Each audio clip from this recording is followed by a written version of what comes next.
Alhamdulillah وكفى والصلاة والسلام على عباده الذين اصطفى أما بعد قال الله عز وجل أعوذ بالله من الشيطان الرجيم بسم الله الرحمن الرحيم وحشر سليمان وجنوده من الجن والإنس وكيف يجمعون حتى إذا أتوا على واد النمل قالت نملة يا أيها النمل ادخلوا مساكنكم لا يحطمنكم سليمان وجنوده وهم لا يشعرون صدق الله العلي العظيم. எல்லா புகழுமையாக வருவனாகிய இல்லாமல் அல்லாஹ் ஷானு தஆலாவுக்கு உரித்தார்கள். அவரது ஸலாத்தும் கருணையும் ஸலாமும் விளக்கமும் பெருமானா ஸல்லல்லாஹு அலைஹி வஸல்லம் அவர்களை பின்பற்றி வாழ்ந்த சத்திய சஹாபாக்கள் உத்தமர்கள் நல்லோர்கள் நாதாக்கள் அனைவர் மீதும் நம் அனைவரின் மீதும் என்றும் உண்டாகுமா. கண்ணியமிக்க அல்லாஹ்வின் நல்லடியார்களே, அல்லாஹ் ஷானு தஆலா மனித சமூகத்திற்கு இந்த திருக்குர்ஆனை ஒரு பெரிய பொக்கிஷமாக ஆக்கி தந்திருக்கிறார். இந்த திருக்குர்ஆனில் இல்லாத துறைகள் இல்லை. திருக்குர்ஆனில் அல்லாஹ் பொருளியலை பற்றி பேசியிருக்கிறான், ஆட்சி அதிகாரத்தை பற்றி அல்லாஹ் பேசியிருக்கிறான், குடும்பவியலை பற்றி அல்லாஹ் பேசியிருக்கிறான், வியாபாரத்தை பற்றி பேசியிருக்கிறான், தாவரங்களை பற்றி பேசியிருக்கிறான். இன்னும் நிறைய விஷயங்கள் திருக்குர்ஆனில் எதற்கு விடை தேடி நாம் நுழைகிறோமோ அத்தனை துறைகளுக்கும் அல்லாஹ் திருக்குர்ஆனில் அதற்கான விடையை வைத்திருக்கிறான். இன்னைக்கு ஓதப்பட்ட அந்த அத்தியாயத்துடைய தொடர்ச்சியில் அல்லாஹ் ஜல்லஷானஹு தஆலா சூரத்துன் நம்ல் அப்படின்ற பேர்ல எறும்பு என்ற அந்த பெயரில் அல்லாஹ் ஒரு சூறாவை வைத்திருக்கிறார். அதற்கடுத்து தொடர்ந்து ஓதப்பட்டது அன்கபூத். இந்த சிலந்தி பூச்சி சம்பந்தமாக அல்லாஹ் ஜல்லஷானஹு தஆலா அங்கே ஒரு வசனத்தை இடம்பெற செய்த சிலந்தி பூச்சி சிலந்தி என்ற பெயரில் அல்லாஹ் ஜல்லஷானஹு தஆலா ஒரு சூறாவை வைத்திருக்கிறார். இப்படி திருக்குர்ஆனுடைய நீங்க சூரத்துல் பக்கராவிலிருந்து ஆரம்பித்து சூரத்துல் நாஸ் வரைக்கும் பார்த்தால் அல்லாஹ் ஜுவாலஜி என்று சொல்லப்படக்கூடிய அந்த விலங்கியலை பற்றி அல்லாஹ் பேசுகிறான், தாவரவியலை பற்றி அல்லாஹ் பேசுகிறான், எக்கனாமிக்கை பற்றி அல்லாஹ் பேசுகிறான் என்ற அந்த தொடர்களை எல்லாம் நாம் பார்க்கும் பொழுது அல்லாஹ் ஜல்லஷானஹு தஆலா இந்த விலங்கியலை பற்றி உயிரினங்களை பற்றி அல்லாஹ் பேசுகிறான். முதலாக உங்களுக்கு நான் திருக்குர்ஆன்ல எந்தெந்த இடங்களிலெல்லாம் அல்லாஹ் எந்த பிராணிகளை பற்றி பேசுகிறார் வசனத்தை மட்டும் சொல்லி நான் உங்களுக்கு நிறைவு செய்கிறேன். அதற்கு பிறகு இன்று ஓதப்பட்ட அந்த வசனத்திற்கு வரலாம். எந்தெந்த பிராணிகளை பற்றி அல்லாஹ் பேசுகிறார் திருக்குர்ஆன்ல எந்தெந்த பிராணி மனிதர்கள் அல்லாத மற்ற பிராணிகள் எந்தெந்த வசனங்களில் பேசப்பட்டிருக்கிறது என்பதை நீங்கள் சூரத்துல் பக்கராவிலிருந்து ஆரம்பிக்கலாம். சூரத்துல் பக்கரா அப்படின்னாவே மாடு அப்படின்ற பேர் அல்லாஹ் சூறாவை வச்சிருக்கிறான். மாடை பற்றி அந்த சூறாவில் பேசியிருக்கிறான். அந்த பக்கரா என்ற அத்தியாயத்தில் அல்லாஹ் பேசும்பொழுது கொசுவை பற்றி பேசுகிறார். இன்னல்லாஹ லா யஸ்தஹி அன் யضرب مثلا ما بعوضة فما فوقها. கொசுவை விட ஆக சின்ன பிராணிகளை கொண்டு கூட அல்லாஹ் உதாரணமாக்கி சொல்லுவான்.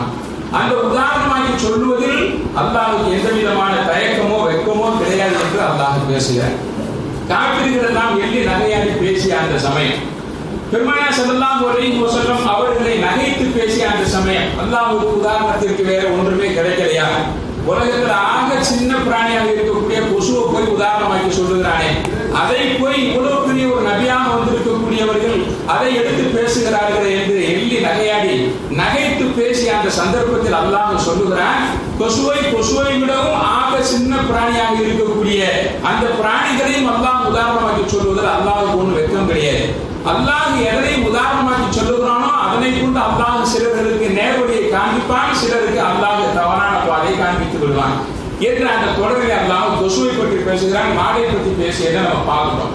அதற்கு இப்ராஹிம் அலைஹிஸ்ஸலாத்து வஸலாம் அவர்கள் ஒரு சமயம் அல்லாஹ் இடத்திலே சொன்னார்கள், யா அல்லாஹ், நீ மௌத்தான பிராணிகள் எல்லாம் எப்படி உயிர்ப்பிப்ப? இது நமக்கு ஒரு பெரிய முக்கியமான விஷயம். நாம எல்லாம் மௌத்தா போட்டா எப்படி மறுமை நாள் வரும், கியாமத் எப்படி வரும், மஹ்ஷர் எப்படி வரும் அப்படின்னு நமக்கு ஐயப்பாடு இருக்குது.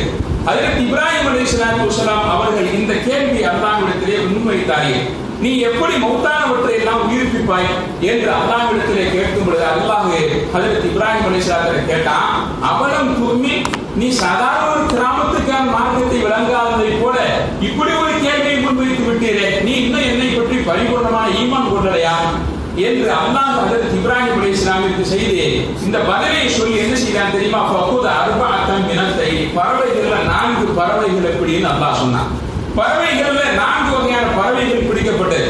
தஃசீர்கள்ல அந்த பறவைகளுடைய பெயர் கிடையாது, ஆனா தஃசீர்கள்ல எந்த பறவையை பிடித்தார்கள் என்பதாக வரலாறு இருக்கு. தஃசீர்களை ஆசிரியர்கள் கூறுகிறார்கள், ஹஜ்ரத் இப்ராஹிம் அலைஹிஸ்ஸலாம் காக்கையை பிடித்தார்கள், பிடித்தார்கள், பருந்தை பிடித்தார்கள், சேவலை பிடித்தார்கள், கழுகை பிடித்தார்கள். 4 பிராணிகளையும் பிடித்து அதனை அறுத்து ஒட்டுமொத்தமாக அதை குழப்பியதற்கு பிறகு எல்லா இறைச்சியும் ஒன்று சேர்த்ததற்கு பிறகு தலையை மட்டும் தன் கையில் வைத்துக் கொண்டார். அல்லாஹ் சொல்லிட்டான், இந்த 4 பறவைகளுடைய தலையை மட்டும் உன்னிடத்திலே வைத்துக் கொண்டு விட்டு இதிலே குழப்பப்பட்ட இந்த இறைச்சிகளை எல்லாம் ஒன்றோடு ஒன்று கலந்து விட்ட இந்த இறைச்சிகளை எல்லாம் நீர் பார்க்கக்கூடிய 4 மலைகளிலும் கொண்டு போய் கொஞ்சம் கொஞ்சமாக வைத்துவிடு என்று உத்தரவிட்டான். ஹஜ்ரத் இப்ராஹிம் அலைஹிஸ்ஸலாம் கொண்டு போய் வைத்தார்கள். வைத்ததற்கு பிறகு அல்லாஹ் ஹஜ்ரத் இப்ராஹிம் அலைஹிஸ்ஸலாமுக்கு சொன்னான், பின்பு அந்த பறவைகளை கூப்பிட்டு அந்த சதை பிண்டங்களை பார்த்து நீ அவைகளை நீ கூப்பிடு, உன்னிடம் பறந்து அந்த பிராணிகள் எல்லாம் பறவைகள் எல்லாம் வந்து சொன்னான். அன்புக்குரியவர்களே, அதே போல நடந்தது. ஹஜ்ரத் இப்ராஹிம் அலைஹிஸ்ஸலாமுக்கு அல்லாஹ் கியாமத்தை எப்படி ஏற்படுத்துவான், இறந்து போனவர்களை எப்படி எல்லாம் உயிர்ப்பிப்பான் என்பதன் மீது மிகப்பெரிய பற்றுதல் வந்தது. அவர்களுடைய இந்த கேள்வியின் மூலமாக இந்த சமூகத்திற்கு மிகப்பெரிய ஈமானிய பலம் ஏற்பட்டது என்பதாக வரலாற்று ஆசிரியர். குகைவாசிகள் போய் தங்கும் போது பார்த்தோம்னா அந்த குகைவாசிகளை பற்றி அல்லாஹ் பேசும்போது ஒரு நாயை பற்றி அல்லாஹ் பேசுகிறார். அந்த குகைவாசிகள் 5 பேரோ 6 பேரோ 7 பேரோ இருந்தார்கள். 8வதாக அந்த நாய் இருந்தது. 6 பேர் என்றால் 7 பேரோடு அந்த நாய் இருந்தது. 7 பேர் என்றால் 8வதாக அந்த நாய் இருந்தது. அல்லாஹ் இப்படித்தான் பதிவு செய்திருக்கிறான். அவர்களோடு அங்கே என்ன செய்யப்பட்டிருக்கிறது, நாய் பேசப்பட்டிருக்கிறது. ஹாபிலும் காபிலும் ஹஜ்ரத் ஆதம் அலைஹிஸ்ஸலாமுடைய 2 மக்கள் இருக்கிறார். முதலாக பிறந்த அந்த 2 மக்கள் ஒரு திருமண சம்பந்தப்பட்ட அந்த விஷயங்களிலே இருவரும் ஒருவரை ஒருவர் அழைத்துக் கொள்கிறார்கள். ஒவ்வொரு பிராணியும் ஒரு வரலாறோடு சம்பந்தப்பட்டது. ஒவ்வொரு பிராணியுமே ஒரு வரலாறோடு சம்பந்தப்பட்ட அந்த வரலாறு ஒவ்வொன்றுமே ஒரு நாளைக்கு நம்ம பேசணும். ரமதானை நிறைவாய்ப்போம். அன்புக்குரிய நாம் அந்த சப்ஜெக்ட் அந்த எந்த சம்பந்தப்பட்டோடு அந்த பிராணி சம்பந்தப்பட்டு இருக்கிறது அதை மட்டும் நாம் பதிவு செஞ்சுட்டு நம்ம விஷயத்துக்கு வந்து விடலாம். அல்லாஹ் ஜல்லஷானஹு வ தஆலா அந்த வரலாற்றை நினைவு கூறும் பொழுது சொல்லுகிறான், ஆதம் அலைஹிஸ்ஸலாமுடைய 2 மக்கள் ஹாபிலும் காபிலும் ஒருவருக்கு ஒருவர் சண்டையிட்டுக் கொண்ட பொழுது காபில் என்ன செய்து விட்டார், ஹாபிலை கொன்று விட்டார். கொன்றதற்கு பிறகு முதலாக இந்த உலகத்தில் நடந்த கொலை அது. முதலாக நடந்துவிட்ட அந்த கொலை. பெருமானார் ஸல்லல்லாஹு அலைஹி வஸல்லம் ஹதீஸிலே சொல்லுகிறார்கள், யார் ஒரு தவறான முன்னுதாரணத்தை சமூகத்தில் ஏற்படுத்துகிறார்களோ அந்த முன்னுதாரணத்தின்படி யாரெல்லாம் பின்பற்றி வாழ்கிறார்களோ அவர்களுடைய அந்த பாவத்தின் ஒரு பங்கு அந்த முதலில் ஏற்படுத்தியவருக்கு உண்டு என்று சொன்னார்கள். இந்த காபில் தான் உலகத்தில் முதலாக கொலையை ஏற்படுத்தியவர். எனவே கியாமத் வரைக்கும் எத்தனை கொலைகள் நடக்குமோ அத்தனை கொலையினுடைய பாவத்தின் ஒரு பங்கு அந்த காபிலுக்கு போய் கொண்டிருக்கும் என்பதாக பெருமானார் குறிப்பிட்டார். காபில ஹாபிலை கொன்று விட்டார். கொன்றதற்கு பிறகு அந்த சடலம் அங்கே கிடக்கிறது. என்ன செய்வது என்று தெரியல. நாம் எல்லாம் கேள்விப்பட்ட வரலாறு தான். உடனே அல்லாஹ் என்ன செய்யறான் தெரியுமா, அல்லாஹ் வானத்திலிருந்து 2 காக்கைகளை அனுப்பி வைத்தான். அந்த 2 காக்கைகளும் ஒன்றோடு அடித்துக் கொண்டது. ஒரு காக்கை இன்னொரு காக்கையை கொன்று விட்டது. கொன்றதற்கு பிறகு செத்து போன காக்கையை உயிரோடு இருக்கும் காக்கை குழி தோண்டி அங்கே புதைத்தது. மனிதன் இறந்து போனானால் மரணித்து விட்டால் அவனுடைய இயற்கையான அடக்கம் என்பது இப்படித்தான் என்பதை அல்லாஹ் முதலாகவே இந்த மனிதனுக்கு கற்றுத் தந்து விட்டார். எரிப்பதெல்லாம் அல்ல, இது இயற்கையான நிலைப்பாடு அல்ல என்பதை அல்லாஹ் தெளிவுபடுத்தி இந்த வரலாற்றை நமக்கு பதிவு செய்கிறார். அதை விட ஒரு முக்கியமான விஷயம் என்ன தெரியுமா, தொல்லியல் ஆய்வாளர்கள் நமக்கு குறிப்பிட்டு சொல்லிவிட்டார்கள். இந்த பிரச்சனை நடந்தது, இந்த கான்ஃபிளிக்ட் அனுப்பப்பட்டதெல்லாம் நம்ம குறிப்பா நம்ம தமிழ்நாடு தான். அதற்கு ஆதம் அலைஹிஸ்ஸலாத்து வஸலாம் இறக்கப்பட்டது இலங்கை முன்னாடி தமிழ்நாடோடு ஒட்டி இருந்த அந்த காலகட்டம். அதற்கு ஆதம் அலைஹிஸ்ஸலாம் இங்க தான் அங்க அனுப்பப்பட்டிருக்கிறாங்க. ஆதம் அலைஹிஸ்ஸலாத்துக்கு மகனுடைய பெயர் ஹாபிலு காபிலு ஷீத்னு ஒரு பேர் இருக்கு. ஷீத்னா தமிழ்நாட்டில் மட்டும் சேதுன்னு மாறி நிற்கிது. இன்னைக்கு சேது சமுத்திர கால்வாய் திட்டம் என்பதெல்லாம் பார்த்தீங்கன்னா அந்த பகுதியில் ஷீத் வாழ்ந்தவர். ஷீத் அலைஹிஸ்ஸலாம் என்பவர் அந்த கால்வாய் பகுதியில் வாழ்ந்த காரணத்தினால் தான் இன்னைக்கு அந்த பேர் ஒரு பெரிய அரசியல் வந்து கொண்டிருக்கிறது. சேது சமுத்திர கால்வாய் திட்டம் அந்த பகுதியில் அவர் வாழ்ந்தவர். ஷீத் என்பவர் சேதுவாக மாறி போனார். தமிழ்நாட்டில் அதோடு சேர்த்து என்ன செய்துவிட்டார், சேது ராமன் சேது மாமன் என்பதாக எல்லாம் சேர்த்து என்ன செய்து கொள்வதார்கள் பேர் வைத்துக் கொள்ளக்கூடிய நிலைப்பாடு இருக்கிறது. இன்னும் சொல்ல போனால் காக்கை என்பது நம்ம நாட்டுக்கு மட்டும் சொந்தமான பிராணி, நம்ம நாட்டுக்கு மட்டும் சொந்தமான பறவை. நீங்க லண்டன்ல காக்கையை பார்க்க முடியாது, சவுதியில காக்கையை பார்த்துருக்கீங்களா? யாராவது வெளிநாட்டுக்கு போய் வந்தவர்கள் அந்த நாட்டில் கொஞ்சம் ஆய்வு செய்து பார்த்தா காக்கை எல்லாம் அங்கே இருக்காது. நான் மலேசியாவுக்கு சிங்கப்பூருக்கு போனாங்க காக்கையில நான் பார்க்கல. மற்றபடி ஜெர்மன்ல இருக்குதான்னு தெரியல, அமெரிக்காவில் இருக்குதான்னு தெரியல. தொல்லியல் ஆய்வாளர்கள் கூறுகிறார்கள், ஆய்வாளர்கள் குறிப்பிட்டு தருகிறார்கள். அப்படி காக்கை ஒரு நாட்டில் ஏதாவது ஒரு 2 காக்கைகள் இருக்குமானால் அது இங்கிருந்து ஹிஜ்ரத் பண்ணி போயிருக்கணும். வரலாற்று தகவல் இப்படித்தான் சொல்லி பறந்து நம்ம நாட்டுல இருந்து வேறு நாட்டுக்கு போயிருந்தா தான் இறை தேடி நம்ம சம்பாத்தியத்துக்கு போறோமா இல்லையா, அது மாதிரி அது எதாவது ஒரு இறையை தேடி வெளிநாட்டுக்கு போயிருந்தா தான் உண்டு.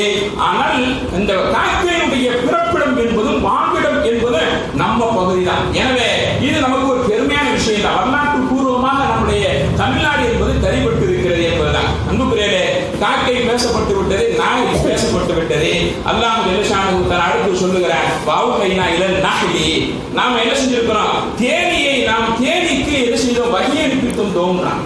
தேனி இருக்கிறது பார்த்து தேனியை பற்றி அல்லாஹ் பேசுகிறான். தேனியை பற்றி பேசும்பொழுது அல்லாஹ் சொல்லுகிறான், நாம தேனிக்கு வஹி அனுப்பி தந்தோம். எப்படி தெரியுமா, நீ உன்னுடைய கூடை எங்கெல்லாம் கட்டி கொள்ள வேண்டும், அனித்ததி மினல் ஜிபாலி புயூத்தன் அமினஷ் ஷஜரி, நீ மலைகளில் உன்னுடைய கூட்டை நீ அமைத்துக்கொள், மரங்களில் உன்னுடைய கூட்டை அமைத்துக்கொள் என்று சொல்லணும். அன்புக்குரியவர்களே, அதற்கு யார் சொல்லி தந்தது? இந்த கூட்டை நீ இந்த இடத்தில் தான் கட்டிக்கொள்ள வேண்டும் என்று யார் அமைத்து தந்தது? அதுக்கு அதற்கான வீடு அது என்பதாக யார் சொல்லி தந்தது என்றால் அல்லாஹ் நான் சொல்லி தந்தேன் என்கிறான். மரத்தில் நீ கட்டிக்கொள், மலைகளில் நீ கட்டிக்கொள் என்பதாக நாம் அந்த தேனிக்கு வழி அனுப்பி தந்தோம் என்று சொல்றான். தேனிக்கும் தேனி அந்த தேன் சம்பந்தப்பட்ட விஷயங்களை மட்டும் நாம் ஆய்வு செய்து பார்த்தால் ஹயாத்துல் ஹயவான் ஒரு கிதாப் இருக்குது. ஹயாத்துல் ஹயவான், விலங்கினங்களுடைய வாழ்க்கை அப்படின்னு கிட்டத்தட்ட ஒரு 4 வால்யூம் 5 வால்யூம் இருக்குது. அன்புக்குரியலே, அரபியில் இருக்குது, மொழியாக்கம் செய்யப்பட்டு உருதுல இருக்கு, தமிழ்ல மட்டும்தான் வரல. அன்புக்குரியலே, இந்த வரலாற்றுடைய தகவல் எடுத்து பார்த்தால் தேனிக்கு அவ்வளவு பக்கங்கள் எழுதப்பட்டிருக்கு. தேனியை பற்றி அவ்வளவு ரகசியங்கள் எழுதப்பட்டிருக்கிறது. நாம பேசுவதற்கான நேரம் போல அல்லாஹ் தேனியை பற்றி பேசிவிட்டான். அதற்கடுத்து அல்லாஹ் ஒரு ஆயத்திலே பதிவு செய்யும்போது கூறுகிறான், அப்பலா எவ்வளவு இடல் இப்படி கைப்ப குறித்தது, ஒட்டகத்தை அவர்கள் எப்படி படைக்கப்பட்டது என்று சிந்தித்து பார்க்க வேண்டாமா? ஒட்டகம் பல நாட்கள் கூட பட்டினியாக இருந்தது, தண்ணீரே குடிக்காமல் இருந்து கொள்ளும். தண்ணீர் குடித்தால் அவ்வளவு தண்ணீரை சேமித்து வைத்துக் கொள்ளும் பாலைவன கப்பல் என்று அதற்கு பெயர். பெருமானாரோடு அரேபியர்களோடு ஒன்றரை வாழ்ந்த ஒரு பிராணி எது என்று சொன்னால் அது அந்த ஒட்டகம் மட்டும்தான். ஒட்டகத்திற்கான சிறப்பம்சம் நிறைய இருக்குது. ஜுவாலஜி பத்தி நம்ம குர்ஆன் ஆய்வு செய்ய முற்பட்டால் அவ்வளவு விஷயங்களை அல்லாஹ் பேசுகிறார். அன்புக்குரியவர்களே, அதற்கு அடுத்து நாம் நிறைய கேள்விப்பட்டவர்கள் மூசா அலைஹிஸ்ஸலாத்துடைய வரலாறு. பாம்பு கரியை கீழே போட்டவன என்னவாக மாறியது, பாம்பாக மாறியது அல்லாஹ் தெளிவாக பேசியிருக்கிறான். எனவே பாம்பு என்ற வார்த்தை அதுக்கு மூசா அலைஹிஸ்ஸலாம் அவர்களோடு சம்பந்தப்பட்ட அந்த ஒரு பிராணி நிறைய திருக்குறான்ல பேசப்பட்டுச்சு. அதே போல பனி இஸ்ரவேலர்களை நாம 9 வகையான சோதனைகளை அவர்களுக்கு கொடுத்தோம். அந்த 9 சோதனையை நபி மூசா அலைஹிஸ்ஸலாத்துக்கான அத்தாட்சி என்பதாக நாம சில தினங்களுக்கு முன்பு பதிவு செய்தோம். அன்புக்குரியவர்களே, அந்த தொடர்ல 9 அத்தாட்சிகளில் பேசும்போது அல்லாஹ் சொல்லுகிறான், வல்ஜராத வெட்டுக்கிளியை பற்றி அல்லாஹ் பேசுகிறான். தினமணியில நீங்க சில மாதங்களுக்கு முன்னாடி எல்லாம் பார்த்திருக்கிற ஒரு ஸ்பெஷல் வந்தது. இந்த வெட்டுக்கிளி கூட்டம் என்ன செய்யும் என்பதை பற்றி ஆய்வு செய்த ஆய்வாளர்கள் எழுதுகிறார்கள், ஒரு மிகப்பெரிய வேளாண்மை தளத்தை அடித்து சென்று விடும். அல்லாஹ் அவ்வளவு பெரிய ஆற்றலை வைத்திருக்கிறார், அவ்வளவு பெரிய ஆற்றல் இந்த வெட்டுக்கிளிக்கு இருக்கிறது. வெட்டுக்கிளி சாப்பிடும் பிராணிகளாக இருந்திருக்கு. வெட்டுக்கிளி என்று சொன்னால் சூம்பி போன நம் பகுதியில் வாழக்கூடிய வெட்டுக்கிளி அல்ல, அது மிகப்பெரிய அளவிலான ஒரு வெட்டுக்கிளி. அது வேளாண்மையை மொத்தமாக அது அழித்து விடக்கூடிய ஆற்றல் படைத்தது என்பதாக அது சார்ந்த ஆய்வு கட்டுரைகள் இன்னைக்கு நீங்க நெட்ல நம்ம சர்ச் பண்ணி பார்த்தோம்னாக்க அந்த வெட்டுக்கிளி சம்பந்தப்பட்ட ஆய்வுகள் பதிவு செய்யப்பட்டிருக்கு. நமக்கு நேரம் போதாத ஒரு சூழலில் வாழ்கிறோம். அன்புக்குரியவர்களே, அதற்கு இந்த பேணு நம்முடைய தலையோடு ஒட்டி இருக்கக்கூடிய பேணை பற்றி பேசுற பனி இஸ்ரவேலர்கள் அந்த பேணை கொண்டு சபிக்கப்பட்டாங்க. அந்த பேணு அது ஒரு உயிரினம் தானே, அதை பற்றியும் அல்லாஹ் பேசுகிறான். பனி இஸ்ரவேலர்களை நாம தவளைகளை கொடுத்து சோதிச்சோம், தவளை அவர்களை சுற்றி வாழ்ந்து கொண்டே இருந்தது. தவளையை பற்றி அல்லாஹ் பேசுகிறான்.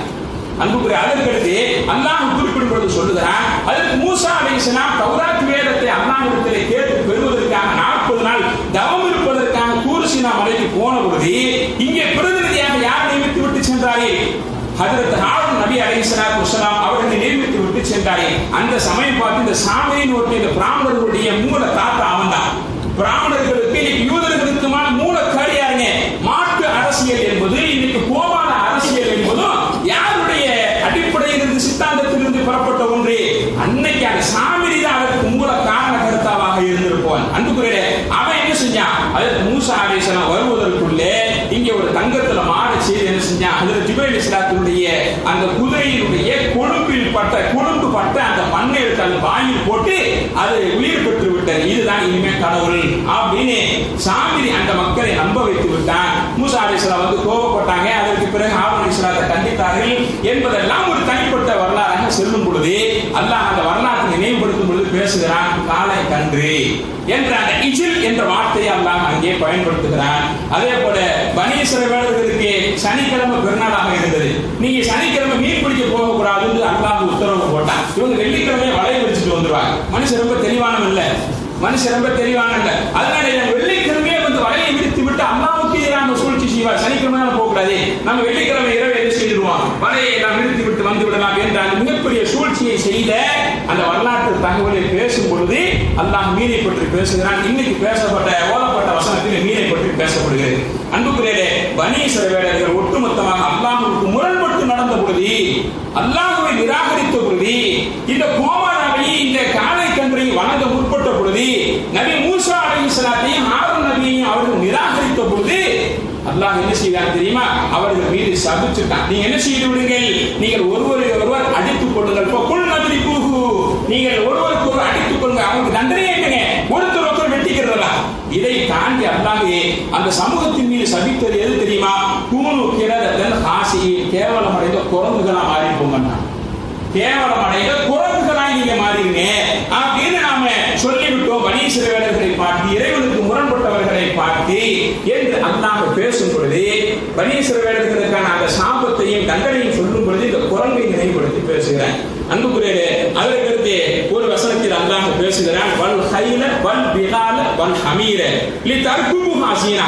இன்னைக்கு வாகனங்கள் நிறைய பெருத்து போன வாகனங்களுடைய நிலைப்பாடு இருக்கு. பேர்கள் நமக்கு வரிசையா சொல்லக்கூட முடியாது. அந்த அளவுக்கு வாகனங்களின் உற்பத்தி வந்துருச்சு. அது டூ வீலராக இருக்கட்டும், ஃபோர் வீலராக இருக்கட்டும். அன்னை இருக்கக்கூடிய அந்த 3 வாகனங்கள் மனிதர்கள் பயணிப்பதற்காகவும் அவர்களுடைய வாழ்க்கையின் அலங்காரமாகவும் நாம 3 வாகனங்களை மனிதர்களுக்கு தந்தோம்ன்றான். அந்த 3 வாகனங்கள் என்ன, வல் ஹைல குதிரையை தந்தோம், வல் பிலால கோவேறு கழுதையை தந்தோம், வல் ஹமீர கழுதையை தந்தோம்ன்றான்.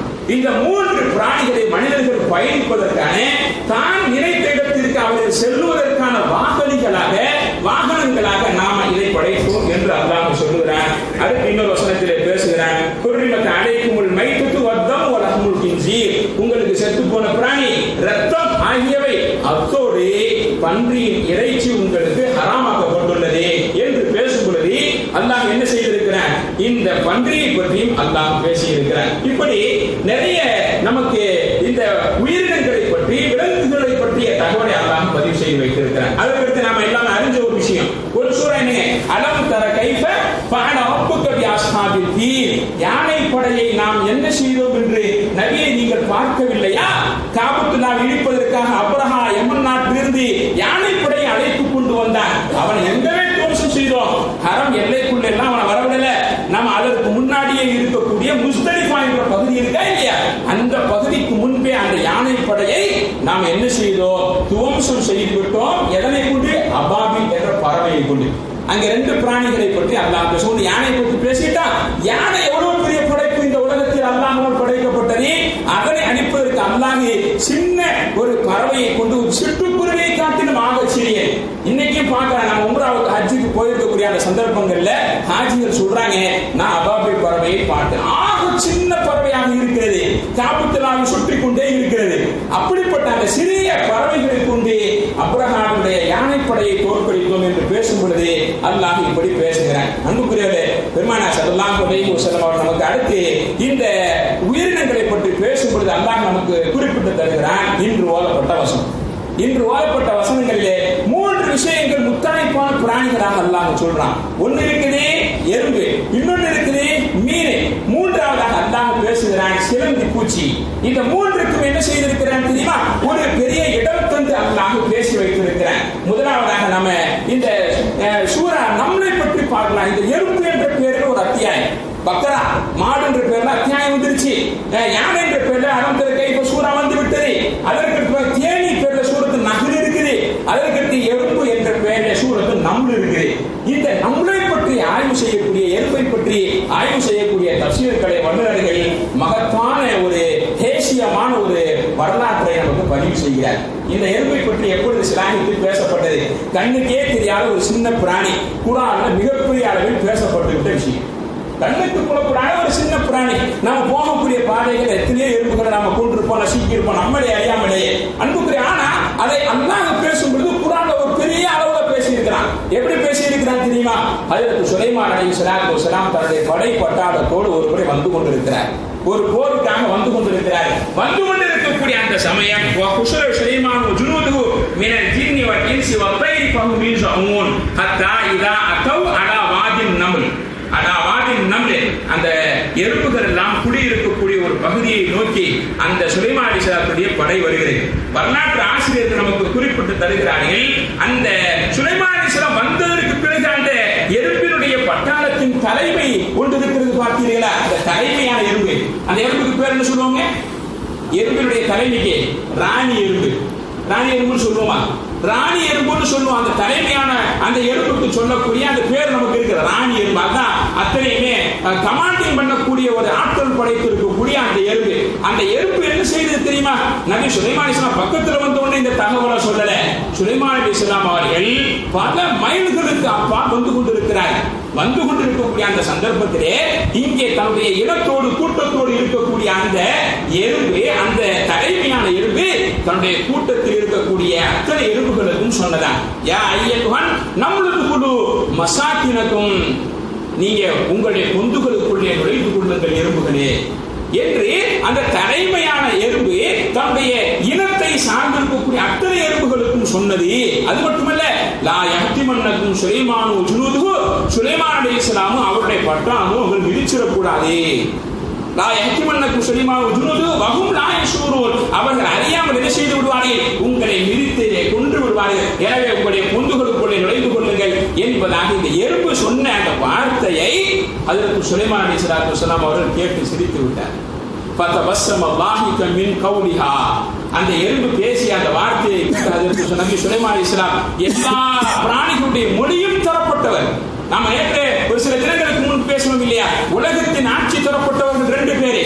ஒன்று நபி சுலைமான் அலைஹிஸ்ஸலாம், மற்றொருவர் துல்கர்னைன் என்று சொல்ல நாம பேசணும். அன்புக்குரியவர்களே, சுலைமான் அலைஹிஸ்ஸலாம் ஒட்டுமொத்தத்தினுடைய பிராணிகள் ஜீவராசிகளுடைய மொழி ஆற்றல் தரப்பட்டவர்கள். சுலைமான் அலைஹிஸ்ஸலாம் அந்த எறும்பு பேசியதை கேட்டுவிட்டு அப்படியே சிரிச்சுட்டாங்க. ஃபதபஸ்ஸம லாஹிக மின் கௌலிஹா, அல்லாஹ் பேசுகிறாங்க. பெருமானார் ஸல்லல்லாஹு அலைஹி வஸல்லம் அவர்கள் இந்த ஆயத்தின் பின்னணியில சில தத்துவங்கள் சொல்றாங்க. இந்த எறும்பினுடைய ரகசியம் இந்த தஃப்சீர்ல அற்புதமா எழுதியிருக்கிறாங்க. எறும்பு ஏன் இவ்வளவு தூரம் இந்த சமூகத்துக்கு ஒரு பெரிய விஷயமாக பேசப்பட்டது தெரியுமா? இந்த சமூகத்தில் ஆக சின்ன பிராணி இருந்தாங்க. ஆக சின்ன பிராணி இந்த உயிரினங்களிலே எறும்பு தான். இந்த எறும்பை அல்லாஹ் இவ்வளவு பிரஸ்தாபித்து ஏன் சொன்னான் என்று தஃப்சீர்களை வல்லுநர்கள் யோசித்து நமக்கு பதிவு செய்யும் பொழுது கூறுகிறார்கள், வெகு தூரத்தில் நடக்கக்கூடிய செய்தியையும் முன்னே அறியக்கூடிய ஆற்றல் அந்த எறும்புக்கு இருக்குதான். வெகு தூரத்தில் நடைபெறக்கூடிய விஷயத்தையும் அறியக்கூடிய ஆற்றல் அதற்கு அல்லாஹ் இந்த முன்னாடி கொம்பு மாதிரி வச்சிருக்கிறான். அந்த கொம்பை வைத்து அந்த சிம்பை வைத்து என்ன செய்து கொள்கிறது? அது தான் வெகு தூரத்தில் இருக்கக்கூடிய அந்த செய்தியையும் அது அறிந்து கொள்கிறது என்பதாக வரலாற்று ஆசிரியர்கள் குறிப்பிட்டு விட்டு சொல்லுகிறார்கள். நாம நினைக்கிறோம் இந்த அறிவுக்கு இந்த எறும்புக்கு அறிவு இல்லை என்று. அறிவுள்ள ஜீவன் என்று சொல்லுகிறார்.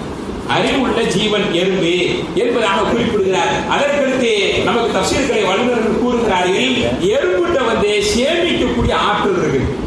மனிதனுக்கு பாடம் சொல்லித் தருகிறான். மனிதனுக்கு இவற்றை கொண்டெல்லாம் பாடம் சொல்லித் தரப்படுகிறது. ஒவ்வொன்றின் பின்னணியில் இருக்கக்கூடிய அறிவு என்ன, படிப்புரை என்ன, பாடம் என்ன என்பதை அல்லாஹ் இந்த மனித சமூகத்திற்கு பாடமாக்கி சொல்லித் தருகிறார். இந்த எறும்பு சேமிப்பு தன்மை படைத்தது. மனிதர் சேமிக்க கற்றுக்கொள்ள வேண்டும். கொஞ்சம் கொஞ்சமாக தானியத்தை சேமித்து வைத்துக் கொள்ளும். எதற்காக தெரியுமா? ஆழமான பொந்துகளுக்குள் சென்று விடுமா. உயர்ந்த இது போன்ற கட்டிடங்களுக்குள் கூட ஒரு துளையிட்டு உள்ளே போய்விடும். மண்ணு மட்டும் அதற்கு சொந்தம் அல்ல.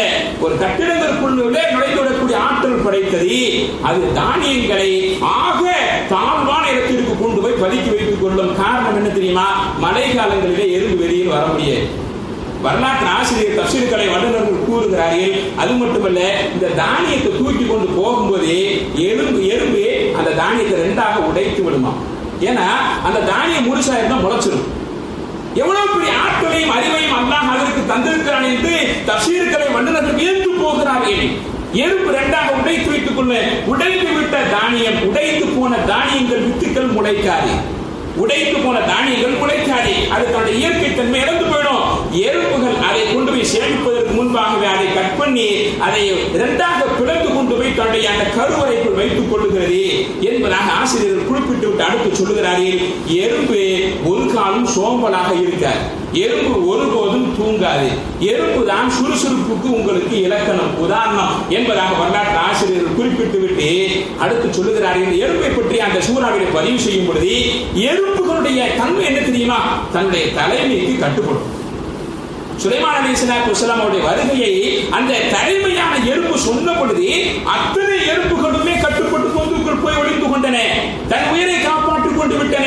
மனித சமூகமும் தலைமைக்கு கட்டுப்பட வேண்டும் என்று அல்லாஹ் பாடம் சொல்லுகிறான். இது எல்லாமே மனித சமூகத்திற்கு சொல்லித்தரும் பாடம். ஒரு சின்ன எறும்பை வைத்து அல்லாஹ் பெரிய சூறாவை பிரஸ்தாபிக்கிறான் என்று சொன்னால் அந்த எறும்புக்குள் இருக்கக்கூடிய ஆற்றல் மகத்தானது என்று அல்லாஹ் பேசுகிறார். அன்புக்குரிய தலைமைக்கு கட்டுப்படக்கூடிய அந்த நிலைப்பாடு இருக்கிறது. இப்னு கையிம் ஜௌஸி ரஹ்மத்துல்லாஹி அலைஹி தஃப்சீர்களை மேதை அவர்கள் எல்லாம் ஒரு வேடிக்கையான ஒரு நிகழ்ச்சியை சொல்றாங்க. நேரம் போல அன்புக்குரிய அந்த நிகழ்ச்சியின் போது ஒரு வெட்டுக்கிளியை தன்னுடைய பொந்துக்குள் தூக்கிக் கொள்வதற்காக, வெட்டுக்கிளியை தூக்க முடியாது, வெட்டுக்கிளியை சின்ன பின்னமாக வெட்டி அந்த எறும்பு என்ன செய்ததாம்? ஒரு எறும்பு அந்த வெட்டுக்கிளியை தனித்தனியாக, கை தனியாக, கால் தனியாக, உடல் தனியாக, ரெக்கை தனியாக எடுத்து பீத்து விட்டதாம். பீத்ததற்கு பிறகு ஒரு 5 எறும்பு சேர்ந்து அந்த கையை மட்டும் தூக்க முடியவில்லை. அன்புக்குரிய இப்னு கையிம் ஜௌஸி ரஹ்மத்துல்லாஹி அலைஹி கூறுகிறார்கள், அதை தன்னுடைய இனத்தோடு சேர்ந்து தான் நினைத்துவிட்ட அந்த விஷயத்திலே, லட்சியத்திலே நாம் வெற்றி பெற்று ஆக வேண்டும் என்ற முனைப்பில் தன்னுடைய இனத்தோடு அதை சேர்த்துக் கொண்டு அழைத்துக் கொண்டு தன்னுடைய பொந்துக்குள் அந்த வெட்டுக்கிளி முழுமையாக கொண்டு சென்று விட்டது என்பதாக வரலாற்று ஆசிரியர் கூறுகிறார். அங்கே ஒரு ஆர்கனைசிங் இருக்கிறது, ஒரு ஒற்றுமை இருக்கிறது, ஒரு ஒருங்கிணைப்பு இருக்கிறது என்பதை பற்றி வரலாறு நமக்கு கூறுகிறார்கள். எறும்புகளை பொறுத்தவரையிலே டீமா வேலை பார்க்கும் என்று சொல்லப்படுகிறது. டீமா பிரிஞ்சு ஒர்க் பண்ணா, தானியங்களை சேர்ப்பது ஒரு புறம், குடிகளை தோண்டுவது ஒரு கூட்டம். இது எல்லாமே அந்த தலைமைக்கு கட்டுப்பட்டு செய்யக்கூடிய செயல்பாடு. ஒரு கூட்டம் இருக்குமா, எல்லாமே இறை தேடி போயிடுறது இல்ல, பொந்திலிருந்து ஒரு கூட்டம் என்ன செய்யும்? பொந்தை தோண்டுவது அதற்கு பொறுப்பு. ஒரு டீம் போய் தானியங்களை பொறுக்கி கொண்டு வருவது, ஒரு டீம் மண்ணை ஓரமாக அந்த தோண்டக்கூடிய மண்ணை எல்லாம் ஓரப்படுத்துவது, ஒரு கூட்டம் தன் இனத்தை பாதுகாப்பதற்கு மட்டும் ஒரு கூட்டம் இருக்கும். இதற்கு வேலை என்னன்னா தன் இனத்தை பாதுகாப்பது, வெளியில் இருந்து ஆபத்துக்கள் வரும்பொழுது அந்த ஆபத்துக்களை தன் இன குழுக்களிடம் சொல்லி தன் இனத்தை காப்பது, இது மட்டும்தான் அந்த எறும்புகளுக்கான வேலை. இப்படி தன்னுடைய அந்த பகுதிகளை, தன்னுடைய படையினரை அதை பிரித்து அது தன்னுடைய இனத்தை பாதுகாத்துக் கொள்ளுகிறது என்பதாக குறிப்பிட்டு விட்டு அடுத்து சொல்லுகிறார்கள். எறும்பு தனக்கு மேல் இருக்கக்கூடிய 8 மடங்கு சக்தி படைத்திருக்கக்கூடிய வெயிட்டான ஒரு பொருளை தூக்க வலிமை உடையது. நமக்கு மேல ஒரு 8 பங்கு இருக்கக்கூடிய அந்த பொருளை தூக்கிக் கொள்ள முடியுமா என்று சொன்னால் தூக்கிக் கொள்ள முடியாது. 8 மடங்கு பெரியதானது, நம்மை விட 8 மடங்கு பெரிதான ஒன்றை தூக்க முடியாது. ஆனால் அல்லாஹ் அந்த எறும்புக்கு தந்திருக்கக்கூடிய ஒரு மிகப்பெரிய ஆற்றலை பற்றி தஃசீரில் எழுந்து கூறுகிறார்கள். அது தன்னுடைய எடையை காட்டிலும் 8 மடங்கு பெரிதான ஒரு எடை கொண்ட ஒரு பிராணியை தூக்க வலிமையானது. பெருமானார் ஸல்லல்லாஹு அலைஹி வஸல்லம் அந்த தோழர்கள் அற்புதமாக சொல்லித் தருகிறார்கள். எறும்பு சமூக அக்கறைக்கும், சமூகத்தினுடைய கட்டுப்பாட்டிற்கும், சமூக ஒற்றுமைக்கும் பெயர் போனது. பெருமானார் ஸல்லல்லாஹு அலைஹி வஸல்லம் தோழர்கள் நமக்கு அற்புதமாக குறிப்பிட்டது. எனவே நான் அல்லாஹ் ஜல்லஷானஹு தஆலா என்ன செய்கிறார்? எறும்பை பற்றி ஒரு தலைப்பிட்டு இந்த சமூகத்திற்கு இந்த எறும்பின் மூலமாக ஏற்படுத்த வேண்டிய பாடங்களையும் படிப்பினைகளையும் பதிவு செய்கிறார். அன்புக்குரியவர்களே, அடுத்து இன்னைக்கு பேசக்கூடிய அந்த சந்தர்ப்பத்தில் இன்னைக்கு ஓதப்பட்ட அந்த அத்தியாயத்திலே நேற்று முடிக்கப்பட்டதோ அல்லது இன்று ஓதப்பட்டதோ தெரியல. பெருமானார் ஸல்லல்லாஹு அலைஹி வஸல்லம் அவர்கள் அல்லாஹ் பாடம் சொல்லித்தரார். மீனை பற்றி, மீனுடைய ஆற்றலை பற்றி பேசுகிறார். நபி சுலைமான் அலைஹிஸ்ஸலாத்தை மீன் விழுங்கிக் கொண்டு விட்டது. வரலாறுகளிலே நாம் பார்க்கிறோம். ஹஜ்ரத் மூசா அலைஹிஸ்ஸலாமும் ஹிதரும் சந்திச்சாங்க. நம்ம சொன்ன மாதிரி அந்த புகைவாசிகளை பற்றி பேசக்கூடிய அந்த சந்தர்ப்பத்திலே மூசா அலைஹிஸ்ஸலாத்தை போய் அல்லாஹ் என்ன செஞ்சான்? நீங்க போய் ஹிதரை போய் சந்திச்சுட்டு வாங்க அப்படின்னு அல்லாஹ் நபி மூசாவை அனுப்புகிறான். போய் சந்திக்க போகிறாரு. பெருமானார் ஸல்லல்லாஹு அலைஹி வஸல்லம் அவர்கள் அல்லாஹ் அந்த வரலாற்றை பதிவு செய்கிறார். நபி மூசா அலைஹிஸ்ஸலாம் தன்னுடைய சீடராக இருக்கக்கூடிய யூஷாவை அழைத்துக் கொண்டு போகிறார். பயணம் போனதற்கு பிறகு ஹிதர் எங்க இருக்கிறார் என்ற அந்த தகவலை அல்லாஹ்விடம் கேட்கும் பொழுது அல்லாஹ் நபி மூசாவுக்கு சொன்னார், நீங்க கையோட கொண்டு போகக்கூடிய அந்த கருவாடு இருக்குது இல்லையா, கையோட உங்களுடைய உணவுக்காக எடுத்துட்டு போகக்கூடிய அந்த கருவாடு, மீன் செத்துட்டாலே கருவாடு தானே, மீன் செத்தாலே நம்ம அதை பொறிச்சிருந்தாலும் சரி, ஃப்ரெஷ்ஷா இன்னைக்கு வாங்கிட்டு வந்து சமைத்தால் அந்த கருவாடு தான். அதற்கு பேர் நாள்பட பாடப்பாய மாதிரி பண்ணி நாட்பட வைத்திருந்தாலும் அதற்கு பேர் கருவாடு தான். ஹஜ்ரத் மூசா அலைஹிஸ்ஸலாமுக்கு அல்லாஹ் அடையாளம் சொல்றான், கிதிரை நீங்க சந்திக்கணுமா, நீங்க எந்த இடத்துல மீனை தொலைக்கிறீர்களோ உங்க கருவாடு அங்க உசுராய் போகுமோ அங்கதான் கிதிர் இருக்கிற. அன்புக்குரியவர்களே, கருவாடு மீனாகாது. இதுதான் உலகத்துடைய சரித்திரம். கறந்த பால் மடு புகாது, கருவாடு மீனாகாது என்பதுதான் வரலாற்று சரித்திரம் இன்னைக்கு வரைக்கும். எதைக்கு கருவாடு மீனாச்சு? ஆனால் அல்லாஹ்வுடைய ஆற்றலால் கருவாடு மீனானது. கறந்த பாலும் மடு புகும் என்பதற்கான ஆற்றலை தன்னுடைய வலிமையை அல்லாஹ் பதிவு செய்து சொல்லுகிறார். அதற்கு மூசா அலைஹிஸ்ஸலாம் போய் பார்க்க போயிட்டாங்க. போய் பார்த்து ஒரு மலையிலே அவர்கள் ஓய்வெடுத்து கொஞ்சம் மீனை சாப்பிட்டாங்க. அந்த கொண்டு போன மீனை கொஞ்சம் சாப்பிட்டாங்க. சாப்பிட்டதற்கு பிறகு ஓய்வெடுத்து விட்டு அந்த மீன் பையை அப்படியே வைத்து விட்டு சென்று விட்டார். அன்புக்குரியவர்களே, மீண்டும் நாம் களைத்து போனோம், உணவுக்காக அந்த மீனை எடு என்று சொல்லும் பொழுதுதான் அந்த பணியாளர் தன் கூட அழைத்து சென்ற யூஷா சொல்லுகிறார், நாம் அந்த தங்கினோமே ஓய்வெடுப்பதற்காக அந்த இடத்தில் மீனை வைத்து விட்டு வந்து விட்டேன். யூஷா சொன்னதற்கு பிறகு மூசா அலைஹிஸ்ஸலாம் கூறுகிறார், நாம் அந்த மீன் தொலைஞ்சு போன இடம் தான் கிதிரை சந்திக்கிற இடம் என்பதாக சொல்லி மீண்டும் அவர்கள் தன்னுடைய பயணத்தை மீண்டும் அந்த பாறைக்கு அருகிலே வரும் பொழுது இவர்கள் கொண்டு வந்த அந்த கருவாடு செத்து போன மீன் என்ன செய்தது? தண்ணீருக்குள் பாய்ந்து உயிராய் சென்றது. சில சமயங்களில் வாக்குறுதிகளை சொல்லக்கூடிய வாக்குறுதிகளை தண்ணீர்ல தான் எழுதணும். ஏன்னா தண்ணீர்ல தடம் பதிய இவங்க கொடுக்கக்கூடிய வாக்குறுதியை தண்ணீர்ல தான் எழுதணும் அப்படின்னு சொல்லக்கூடிய வளமை இருக்குது. பாத்தீங்களா, அந்த மீன் புகுந்த இடம் பாத்தீங்கன்னா அந்த கடலுக்குள்ளே மிகப்பெரிய அளவிலான ஒரு சுரங்க பாதை போன்று புகுந்து கொண்டு போனது. தடம் இருந்தது, தண்ணீரை அந்த மீன் பாய்ந்து சென்றதற்கான தடம் இருந்தது. அல்லாஹ் பதிவு செய்கிறான், இந்த மீன் தான் போகும்போது கடலுக்குள்ளே ஒரு பாதையை அமைத்துக் கொண்டே போனது. அந்த பாதையை பின்பற்றி மூசா அலைஹிஸ்ஸலாம் போனார், கிதிரை சந்தித்தார். கிதிரை சந்தித்ததுடைய வரலாறு மகத்தான வரலாறு. அன்புக்குரியவர்களே, வரலாற்று ஆசிரியர் மீனுக்கு பின்னணியில பேசுறாங்க. உலகத்துல மனிதர்களுக்கு அல்லாஹ் படைத்திருக்கக்கூடிய உணவு வகைகள் இருக்கு பாத்தீங்களா, அதுல 1/3 மீன் தான். 1/3 மீன். ஒட்டுமொத்த நீங்க உணவு தானியங்களை நீங்க எடுத்துக்கொள்ளலாம். தாவரங்களாய், பழங்களாய், நமக்கு கறி இறைச்சியாய், இந்த மாதிரி கால்நடைகளாய் நீங்க எடுத்துக்கொள்ளக்கூடிய விஷயங்களை பார்த்தால் 1/3 எது பிடித்துக் கொள்கிறது தெரியுமா? இந்த மீன் பிடித்துக் கொள்கிறதே. கடலில் எந்த காலத்திலும் பாருங்கள் மீனுக்கு பஞ்சம் வந்ததே இல்லை. நாம பார்த்தாலே ஏதாவது ஒரு கழிவை கொட்டி அதை சாகரித்தாலே தவிர மற்றபடி அந்த சாகரித்ததற்கு பிறகும் கூட அல்லாஹ் அந்த கடலுக்குள்ளிருந்து மனிதர்களுக்கு அந்த உணவை தந்து கொண்டே இருக்கிறார். அதற்கு இப்ராஹிம் இப்னு அதிகம் ரஹ்மத்துல்லாஹி அலைஹி கடல் பயணம் போகிறார். போகும் பொழுதே அந்த கடல் பகுதியாக பயணம் போய் கொண்டிருக்கும் போது இப்ராஹிம் அதிகம் சொல்லுகிறாரே, நான் அந்த கடல் இருந்தும் கடல் மீன் இருந்தும் ஒரு பாடம் சொல்றேன். என்ன பாடம் தெரியுமா? அந்த கடல் மீன் எனக்கு ஒரு பாடம் சொல்லி தந்தது. நான் கடலுக்குள் தான் வாழ்கிறேன், உப்புக்குள் நான் வாழ்கிறேன், ஆனால் என் உடலில் உப்பு ஒரு காலம் ஒட்டுவதில்லை. உப்புக்குள் தான் நான் வாழ்கிறேன், என் உடலில் ஒரு காலம் உப்பு ஒட்டுவது கிடையாது.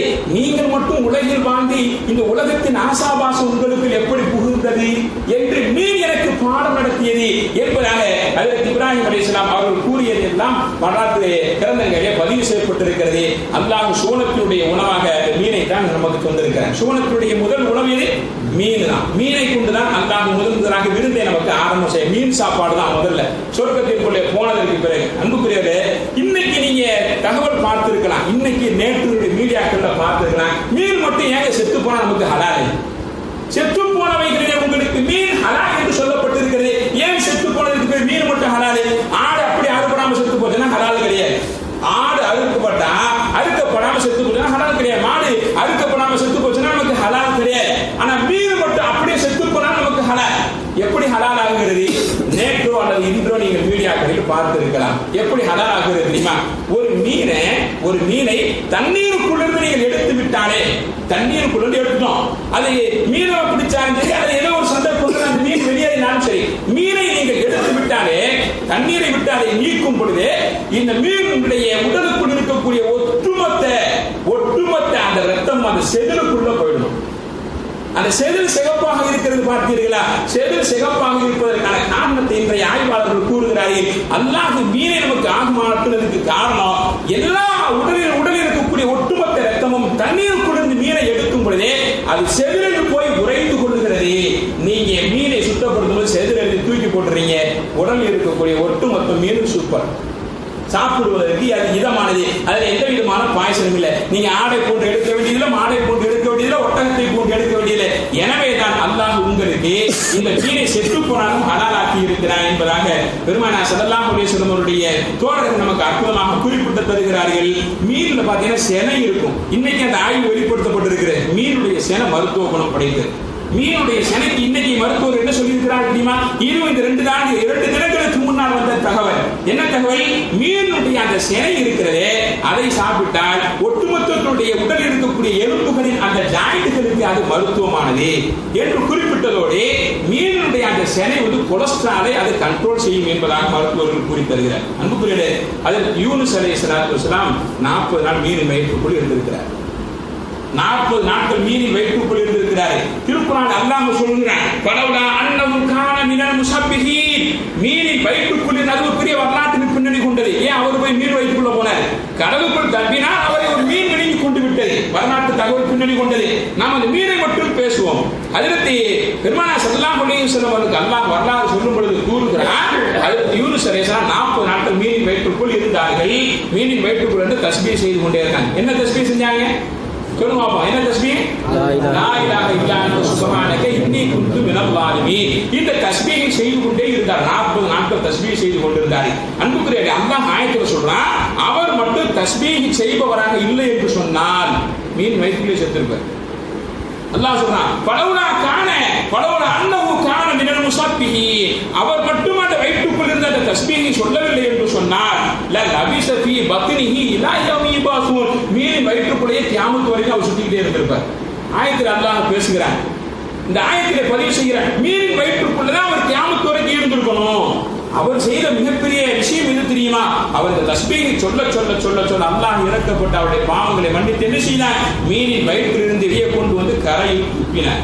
கரையில் துப்பியதற்கு பிறகுதான் மிகப்பெரிய ஒரு மாற்றத்தை ஹஜ்ரத் யூனுஸ் அலைஹிஸ்ஸலாத்து வஸலாம் அவர்கள் செய்திருக்கிறார் என்பதை வரலாற்றிலே பேசுகிறோம். நபி யூனுஸை நினைவு கூறும்போதெல்லாம் வதன்னூன், மீன் உடையவரே என்று அல்லாஹ் பேசித்தான் ஹஜ்ரத் யூனுஸை நினைவு கூறுகிறார். நூன் என்ற பெயரிலே, மீன் என்ற பெயரிலே ஒரு தனி அத்தியாயத்தை அல்லாஹ் இறக்கி வைத்திருக்கிறார். நபி தோழர்கள் ஒரு சமயம் போருக்காக செல்லும் அந்த சந்தர்ப்பத்தில் கடற்கரையில் கூடாரம் விட்டு தங்குகிறார்கள். மிகவும் பசியோடு பட்டினியோடு இருந்த அந்த காலகட்டத்தில் அந்த தோழர்கள் அறிவிக்கிறார்கள், எங்களுக்கு அல்லாஹ் மிகப்பெரிய திமிங்கலம் போன்ற அரபியிலே அம்பர் என்று சொல்லப்படக்கூடிய ஒரு மீனை அல்லாஹ் எங்களுக்கு கடலில் தள்ளினால் கரை ஒதுங்கியது. அந்த மீனை நாங்கள் பல நாட்கள், ஏறக்குறைய ஒரு மாத காலம் வரையிலும் என்ன செய்தோம்? சாப்பிட்டு எங்களுடைய வாழ்வாதாரத்தை நாங்கள் செலுத்தினோம் என்பதாக சஹாபாக்கள் கூறிய பதிவும் ஹதீஸ் கிரந்தங்களை நமக்கு தெளிவான பாடம் சொல்லித் தருகிறது. அன்புக்குரியவர்களே, இப்படி நிறைய அல்லாஹ் முழு குர்ஆனிலும் பார்த்தால் குர்ஆனுடைய அந்த மிகப்பெரிய ஆழமான தத்துவங்களிலே அந்த தாவரங்களை பற்றி அல்லாஹ் பேசுவதை போல உயிரினங்களை பற்றி, விலங்கியலை பற்றி மிகுந்த ஆழமான கருத்துக்களை பதிவு செய்கிறார். அந்த ஆழமான அந்த கருத்துக்களுக்கு பின்னணியில் நாம் பெற வேண்டியது அந்த பிராணிகளை கொண்டு அல்லாஹ் சொல்லும் பாடமும் படிப்பினையும் தான். எல்லாம் அல்லாஹ் ஜல்ல ஷானுஹு தஆலா நம் எல்லோரையும் அந்த பிராணிகளின் பின்னணியில் இருக்கக்கூடிய படிப்பினையை நாம உணர்ந்து பின்பற்றக்கூடியவர்களாக அல்லாஹ் ஆக்கி அருள்வானாக.